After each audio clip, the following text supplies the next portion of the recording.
അപ്പം നല്ല തണുപ്പ് കാരണം ചായ ഉണ്ടാക്കാനുള്ള മടി കൊണ്ട് സൊമാറ്റോ ഇങ്ങനെ നോക്കിയപ്പോഴത്തേക്കിനും അതിനകത്ത് നിന്ന് ടി ജംഗ്ഷൻ എന്ന് പറയുന്ന ആ ഒരു ഷോപ്പിന് ചായ വാങ്ങിക്കാൻ കിട്ടുന്ന ഒന്നും നോക്കിയില്ല, നേരെ ഓർഡർ ചെയ്തു.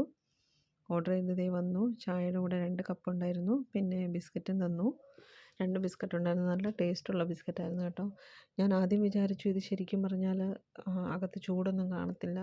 പിന്നെ ഓപ്പൺ ചെയ്ത് നോക്കിയപ്പോഴാണ് നല്ല ചൂടുണ്ടായിരുന്നു. മറ്റേ ഈ തെർമോ ഫ്ലാസ്ക് വെച്ചിട്ടുള്ള നമ്മുടെ ഈ ഹോട്ട് വാട്ടർ ബാഗ് പോലത്തെ ആ സംഭവത്തിനകത്താണ് ചായ ഇവർ ഓൾറെഡി നമുക്ക് തരുന്നത്. ഞാൻ ചെയ്തത് നമ്മുടെ ജിഞ്ചർ ടീ വിത്ത് ഏലക്ക മിക്സുള്ള ഫ്ലേവറായിരുന്നു വാങ്ങിച്ചത്. ഇപ്പം ഞാൻ വാങ്ങിച്ചത് ഒരു 250 ml ടീ ആണ് വാങ്ങിച്ചത്. പക്ഷെ നല്ല സ്മെല്ലുണ്ട്, നല്ല ടേസ്റ്റായിരുന്നു. ഓക്കെ, എല്ലാവരും ചെയ്ത് നോക്കുക. കുഴപ്പമില്ല, ഇടയ്ക്കിടയ്ക്ക് കുടിക്കാം. അപ്പം അത്രേ ഉള്ളൂ. Bye bye.